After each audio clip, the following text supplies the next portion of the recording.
We're going to look in this presentation at various cost and revenue curves, and we're going to come across a very important point, and that is to what point will firms continue to produce and sell in order to maximize profit. This one finding will be extremely important as we look at the different types of competition, going through perfect competition all the way through to monopolies, that this will hold true for all of them. Let's do a quick review before we get started. So the shape of the average cost curve. It's like a U or a parabola.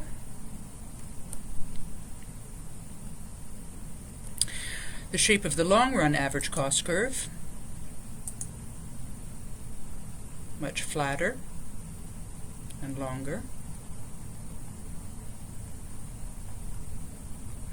And is the total cost curve above or below the average cost curve? The total cost curve is above because it's the addition of fixed cost and variable costs. Where does the marginal cost curve cross the average cost curve? Well, first we draw the average cost curve, and we know that the marginal cost is going to come through, in essence, the minimum, and that will be the marginal cost. And why do marginal cost and average cost curves increase after a certain point? Well, we know from the law of diminishing returns, as we add more and more of a variable input, such as the number of workers, we know that their effectiveness and productivity starts to decline. So it makes sense then that the average costs and the marginal costs would then increase. So we're going to look at a lemon stand scenario. Imagine that you are in university now, and you have 5 months worth of summer holiday. So you have 5 months in order to set up this lemonade stand. You decide to be an entrepreneur. You use only the finest ingredients. This is, after all, Yorkville. Use distilled water, refined powdered sugar, the very finest lemons. All of these, of course, are your variable costs. You have had a marble lemonade stand. It will be your fixed cost. It's been custom made for you, and I just want to add, for this scenario, it is not possible to sell it to someone else because no one else, unfortunately, will want it, although it is a magnificent marble lemonade stand. You need to decide at what point you're going to continue to sell your lemonade and when you will not, and we'll look at some scenarios. Doesn't that look absolutely fantastic? Okay, we know, for just a quick reminder, that if we want to sell more and more and we have a downward sloping demand curve, we'll have to keep dropping our price. And we know that the supply curve slopes upward, so if we're going to produce more, we'll have to, our costs increase. So we're going to look at these in these 4 cases. So it's 2 o'clock in the afternoon.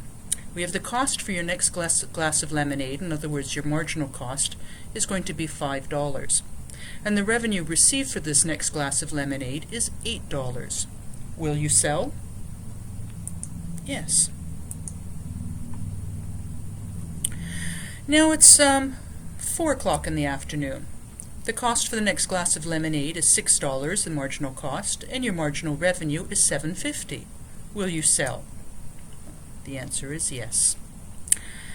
And now it's 5 o'clock, and the cost for your next glass of lemonade, the marginal cost is $7, and the revenue you receive is $7. You might say, well, you're indifferent, but we're going to say, yes, you would sell. Now it's 6 or 6:30 at night. Your marginal cost has risen to $8, and your marginal revenue has dropped to $6. Will you sell? Almost everyone agrees, no.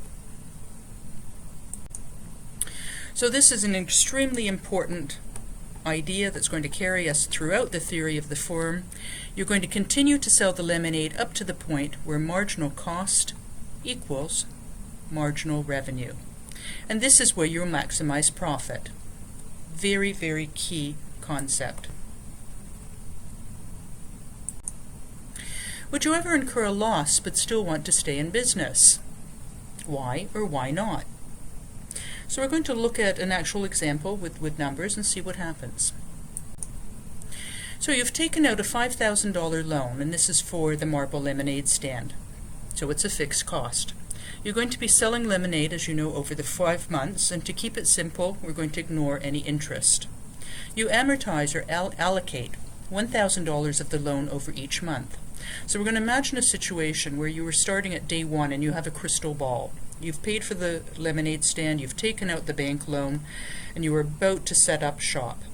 You have a crystal ball that tells you that your monthly revenue is going to be $6,000 a month. Your variable costs are $5,400. Your allocated fixed costs are $1,000. So that's the amount you're going to pay the bank every month. So $1,000 each month. And your total cost is $6,400. So here we have a bit of a problem. We've got your monthly revenue is $6,000, but your total cost is $6,400. So from this scenario, it looks indeed like you are losing $400 a month. Should you close up now or stay in business? Let's look at this a little further. If you close up shop, walk away, right off the bat you're going to owe the bank $5,000. The bank is definitely going to come after you for the funds. So whether they seize your home, seize a car, your stereo equipment, garnish your wages, they are going to come after you and you will have to pay the bank sooner or later. Choice 2, you're going to stay in business for the summer. Each month you will have paid down how much towards the bank loan? Well, let's go back to the previous example. You could go back to the previous slide if you like. We know that revenue was $6,000, and we know that your variable costs, sorry for the scribbling, variable costs were $5,400. So what do you have left over every month to pay the bank? So you can pay the bank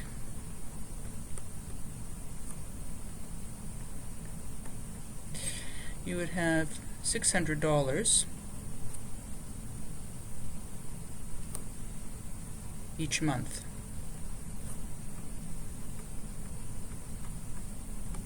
So what's the outstanding amount to the bank at the end of the summer? Well, you would have the original $5,000 minus 5 months worth of paying the bank $600 every month, and so you would owe at the end of the summer $2,000. So which choice would you make? Do you want to owe the bank $5,000 and they come after you, or do you want to owe the bank $2,000 and they come after you? Not a nice choice in any case, but I think you would probably want to stay in business and owe the bank less at the end of the summer. So in terms of very sort of economics language, when the average revenue exceeds average variable cost, you will have a portion to allocate towards fixed costs, and it will make sense to continue staying in business. This is to minimize your losses. In plain English, this becomes much clearer. As long as you are covering your variable costs and you have a little bit left over, then you will have some money to put towards your fixed costs, and you'll be minimizing your loss. So in this case, minimizing the amount you owe to the bank. But there is a case when you're going to want to shut down, close up shop, go to the beach, go play golf, just wash your hands of it.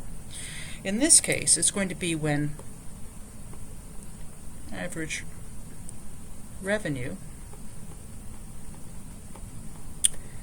is less than average variable cost.